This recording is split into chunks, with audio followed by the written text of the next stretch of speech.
মা এসেছে ঘরে আবার 1 বছর পরে। জগদ্ধাত্রী মায়ের আগমন হয়েছে খুশির হাত ধরে। দেখতে আলাদাই তার বহর, সেজেছে আজকে আমার শহর। দেখবে এসো দুচোখ ভরে আমাদের আলোকময় চন্দননগর। পঞ্চমী হলো আজ, মায়ের সম্পূর্ণ হলো সাজ। 6 দিন শুধু আনন্দে মাতবো, বন্ধ থাকবে কাজ। এরাম কোথায় পাবে বলো, প্যান্ডেল সব সেরার চেয়েও ভালো।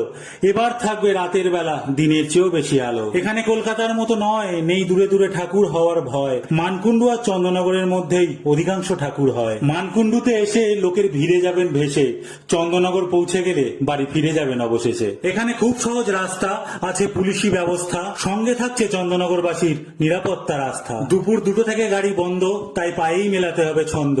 আবার সকাল 6টার পর নো এন্ট্রি হবে বন্ধ। পুরো শহর জাগবে রাতে, খোলা দোকান থাকবে সাথে, দর্শনার্থীদের কোনো রকম অসুবিধা না হয় যাতে। পায়ে হেঁটে ঘুরে মাকে দর্শন করে সারা রাত ঠাকুর দেখে যান গোটা চন্দননগর জুড়ে। আমাদের প্রশাসন বিশ্ব সেরা, লরি থাকবে আলোতে ভরা, স্বপ্নের মতো দেখতে লাগবে নিখুঁত ভাবে গড়া। স্ট্যান্ডে চেয়ার ধরে নিও ভাগে, এবার দেখবে দেখো নিজে আগে। চন্দননগর সারা বিশ্বকে দেখাবে আসলে আলো ঠিক দেখতে কিরাম লাগে। জয় মা জগদ্ধাত্রী।